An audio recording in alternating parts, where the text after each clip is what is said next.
En agosto de 2019, dos compañías que juntas valían más de 200 mil millones de dólares no pudieron arreglar lo que un actor de apenas 23 años resolvió con una llamada desde un pub en Londres. Y lo que estaba en juego no era cualquier cosa, era el futuro de Spider-Man. Para entender cómo se llegó hasta ese punto, hay que mirar tres momentos. ¿Cuánto pidió Disney para que Sony se levantara de la mesa? ¿Qué le dijo Tom Holland a Bob Iger desde aquel pub en Londres? ¿Y por qué años después Spider-Man Brand New Day volvió a poner ese acuerdo sobre la mesa? Acomódate, porque la historia detrás de Spider-Man Brand New Day no se cuenta en los créditos. En 2015, después de 14 años negociando por separado, Marvel y Sony se sentaron en la misma mesa. Sony Pictures había adquirido los derechos cinematográficos de Spider-Man en 1999 por aproximadamente $7 millones y durante toda la primera década del siglo los explotó en solitario. Pero en 2014, The Amazing Spider-Man 2 encendió una alarma. Había recaudado $708 millones frente a un presupuesto de 250. No fue un fracaso rotundo, pero sí la señal de que la franquicia empezaba a perder fuerza. Y Sony sabía que el público quería algo que ella sola no podía ofrecer: ver a Spider-Man junto a los Vengadores. Marvel puso sobre la mesa un acuerdo poco común. Sony conservaría los derechos, financiaría las películas y se quedaría con la taquilla. Marvel se encargaría de producirlas bajo la supervisión de Kevin Feige. Y por primera vez, Spider-Man podría compartir universo con los Vengadores. El acuerdo favorecía ampliamente a Sony. Casi toda la taquilla era suya. Marvel recibía cerca del 5% y conservaba los derechos sobre los productos derivados. En 2016, Tom Holland debutó como Peter Parker en Capitán América: Civil War. 4 años después, ese acuerdo aparentemente perfecto se derrumbó por una sola cifra. Irónicamente, el acuerdo no se derrumbó por un fracaso, sino por el éxito: Spider-Man. Homecoming recaudó $880 millones. 2 años después, Far From Home superó los 1.100 millones y se convirtió en la primera película de la franquicia en cruzar esa barrera. Marvel había ayudado a convertir a Spider-Man en una pieza central de su universo, pero seguía recibiendo apenas el 5%. Pero todo cambió en el verano de 2019, cuando Disney llegó a la mesa de renegociación con una exigencia clara. Disney quería poner la mitad del dinero y quedarse con la mitad de las ganancias. En otras palabras, pasar del 5 al 50% en una sola negociación. Sony lo rechazó sin presentar contraoferta, y el 20 de agosto de 2019, Deadline publicó la noticia: Spider-Man salía del universo cinematográfico de Marvel.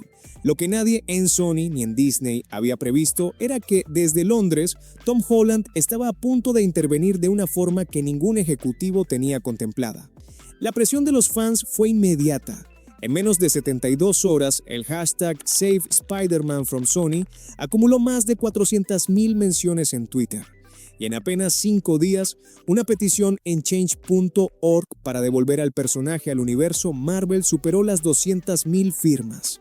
La presión llegó incluso a Wall Street. En una sola jornada, las acciones de Sony cayeron cerca de 2%, mientras las de Disney bajaron alrededor de 1%. Pero el verdadero problema estaba detrás de cámaras. Far From Home había terminado con un giro enorme. Mysterio revelaba al mundo la identidad de Peter Parker y además lo acusaba de su asesinato en una pantalla gigante de Manhattan. Esa escena final no tenía sentido sin una continuación dentro del universo Marvel. Si los dos estudios no se reconciliaban, ese gancho quedaba colgado, y Tom Holland, con contrato firmado para al menos una aparición más, quedaba en un limbo legal. Mientras los abogados preparaban comunicados y ambos estudios daban por rota la negociación, ocurrió algo que ningún alto ejecutivo había previsto. Tom Holland decidió intervenir por su cuenta. A través de sus contactos en Disney, Tom Holland pidió hablar con Bob Iger, entonces director ejecutivo de la compañía. Poco después, mientras participaba en un pub quiz en Londres y ya había tomado unas cervezas, recibió una llamada desde un número desconocido. Era Bob Iger. Holland le habló de lo que Spider-Man había significado para él, de lo difícil que era imaginar su carrera lejos del universo Marvel y, sobre todo, de los fans que habían acompañado al personaje durante esos años. Iger contó después, entre risas, que Holland terminó llorando por teléfono, y el propio actor lo confirmó a su manera. Había tomado lo suficiente como para decir cosas que quizás sobrio nunca habría dicho. La llamada duró menos de una hora, pero fue suficiente. Apenas colgó, Iger habló con Alan Horn y Alan Bergman, los responsables de Disney Studios. Después llamó a Tom Rothman, presidente de Sony Pictures, no para imponer condiciones, sino para abrir por primera vez una negociación que ya no era solo financiera. 4 semanas después, el 27 de septiembre de 2019, ambos estudios anunciaron un nuevo acuerdo. Disney ya no exigía 50 y 50.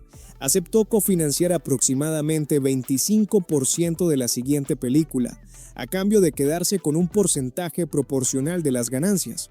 Marvel volvería a producir bajo la supervisión de Kevin Feige, y Tom Holland tendría asegurada al menos una aparición más dentro del universo Marvel, sin dejar de protagonizar las películas de Sony.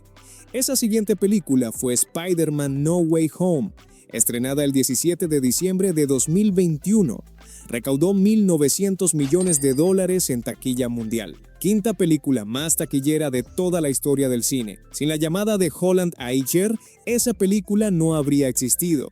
Y 7 años después, ese mismo acuerdo volvió a la mesa. Brand New Day, la cuarta película en solitario de Holland como Spider-Man, fue anunciada oficialmente en CinemaCon 2025. Destin Daniel Cretton dirige, Chris McKenna y Eric Sommers escriben. Y el reparto reúne a Zendaya, Jon Bernthal como Punisher, Mark Ruffalo como Hulk y Sadie Sink. Y Tom Holland, en una entrevista con la revista Gentleman's Quarterly, admitió algo que dejaba claro cuánto había cambiado su posición desde aquella negociación. Dijo que, al llegar el momento de renegociar su nuevo contrato, pudo haber usado la amenaza de irse para presionar a Sony por mejores condiciones, pero no lo hizo, porque, según explicó, le importa más el personaje que la negociación. Y quizá ahí está lo más interesante de todo. Tom Holland ya no habla solamente de cuánto tiempo más quiere interpretar a Spider-Man. También ha dicho que le gustaría ayudar a preparar el siguiente capítulo para quien venga después, sea Miles Morales, Spider-Gwen o alguien más. Hacer por esa persona lo mismo que Robert Downey Jr. hizo por él, porque el futuro de Spider-Man ya no consiste únicamente en decidir si Holland se queda o se va. También consiste en decidir quién recibe la máscara cuando llegue el momento de entregarla. Y esa conversación ya no se va a resolver con una llamada desde un pub. Se va a negociar en la mesa donde realmente se decide el futuro de la franquicia. Y si llegaste hasta aquí, gracias por tu tiempo. No olvides suscribirte, dejar tu like y escribir en los comentarios a quién te gustaría ver detrás de la máscara cuando llegue el momento. Todos nos vemos en el siguiente video.